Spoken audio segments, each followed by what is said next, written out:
അസ്സലാമലൈക്കും. ആ, ഞാൻ ഉമ്മറ കഴിഞ്ഞ പുറത്തിറങ്ങിയതാണ്. എന്റെ കൂടെ കാണുന്നത് ഇസ്മായിൽ ഭായിയും പിന്നെ ഇസ്മായിൽ ഭായിയുടെ കൂട്ടുകാരനുമാണ്. പിന്നെ ഇത് നമ്മുടെ മജീദിക്ക. മജീദിക്കായിട്ടാണ് വന്നത്. ഇവിടേക്ക് ഞങ്ങൾ സംസാരിച്ചിരിച്ച് അവന്റെ റൂമിലോട്ട് പോയിക്കൊണ്ടിരിക്കുകയാണ്. എന്താ പറയാ, അൽഹംദുലില്ലാ ഉംറയൊക്കെ നല്ലത് ചെയ്യാൻ പറ്റി. ഉംറ ചെയ്തതിന്റെ പിന്നെ പടച്ചോനെല്ലാം സ്വീകരിക്കട്ടെ എന്ന് പ്രാർത്ഥിക്കുന്നു.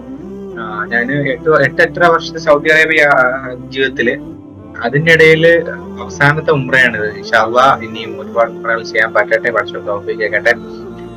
മീൻ ഇവിടെ ഉംറയ്ക്ക് വരാൻ കഴിയാത്ത, അതേപോലെ ഈ മക്കയും മദീനയും കാണാൻ കഴിയാത്ത എത്രയോ മലയാളികൾ അല്ലെങ്കിൽ ഇന്ത്യക്കാർ, ലോക മുസ്ലിങ്ങൾ എത്രയോ പേരുണ്ട്. ഇൻഷാ അള്ളാ അവർക്കെല്ലാം അവരുടേതായ ആഗ്രഹങ്ങൾ പടച്ചോൻ നിറവേറ്റിക്കൊള്ളട്ടെ. ഈ യാത്ര എന്ന് പറയുന്ന ഈ ട്രെയിനിൽ കൂടി യാത്ര ചെയ്ത ഏറ്റവും എനിക്ക് സന്തോഷകരമായിട്ടുള്ള ഒരു യാത്രയായിരുന്നു. അൽഹംദുലില്ലാ. ഇൻഷാ അള്ളാ പിന്നെ ഇവിടെ നിന്ന് നമ്മൾ ഉടനെ ഉംറ കഴിഞ്ഞ് രാത്രി നമ്മൾ ഇവിടെ നിന്ന് മദീനയോട്ട് പോകും. അതിനു മുമ്പായിട്ട് ഉംറ കഴിഞ്ഞു. അൽഹംദുലില്ലാ രാവിലെ നമ്മൾ 5 മണിക്ക് സുബഹിക്ക് മുമ്പ് നമ്മൾ എത്തിയിട്ട് ഇതിപ്പോ നമ്മൾ ഇറങ്ങുന്നത് ഉച്ചയ്ക്ക് ശേഷമാണ്. നല്ല വെയിലുണ്ട്, ചൂടുണ്ട്. ആ ചൂടൊന്നും നമ്മൾ അറിയുന്നില്ല.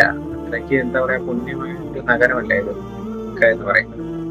അപ്പൊ എത്രയോ ജനങ്ങളാണ് ഉംറ ചെയ്ത്, വയസ്സായവരും പ്രായമായവരും സ്ത്രീകളും പുരുഷരും കുട്ടികളും പല രാജ്യങ്ങളിൽ നിന്നുള്ളവരൊക്കെ ഉണ്ട് ഉംറയ്ക്ക് വന്ന് പോകുന്നത്. ഞാൻ എന്നെ കുറിച്ചൊന്ന് ഞാൻ ഓർമ്മപ്പെടുത്താം. ഞാൻ എന്റെ നാട്, എന്റെ സ്ഥലം തിരുവനന്തപുരം ജില്ലയിലെ വക്കം പഞ്ചായത്താണ്. ഞാൻ സൗദി അറേബ്യയിൽ ഈ ജോലി ചെയ്ത സമയങ്ങളിൽ എനിക്ക് പോകാൻ പറ്റുന്ന സമയങ്ങളിലൊക്കെ ഞാൻ പോകാൻ ശ്രമിച്ചിട്ടുണ്ട്, പോയിട്ടുമുണ്ട്. നമുക്ക് ഈ ലോകത്ത് എവിടെ നമ്മൾ ജോലി ചെയ്ത് കഴിഞ്ഞാലും നമുക്ക് എന്താ പറയാ, ഇങ്ങനെ ഒരു ഭാഗ്യം സൗദി അറേബ്യയിലുള്ള വേറെ രാജ്യം കിട്ടില്ല എന്ന എന്റെ ഒരു അഭിപ്രായം. കാരണം എന്റെ ഒരു എന്താ പറയാ, എനിക്കുള്ളൊരു അനുഭവം കൂടിയാണ് ഞാനിത് പറയുന്നത്. ഇൻഷാ അല്ലാഹ് എന്താ പറയാ, എന്റെ കുടുംബത്തിൽ തന്നെ ഒരുപാട് പേർക്ക് ഉംറയ്ക്ക് വരണമെന്നും അതൊക്കെ ആഗ്രഹങ്ങളുണ്ട്. ആഗ്രഹങ്ങളൊക്കെ പടച്ചവൻ നിറവേറ്റി കൊടുക്കട്ടെ.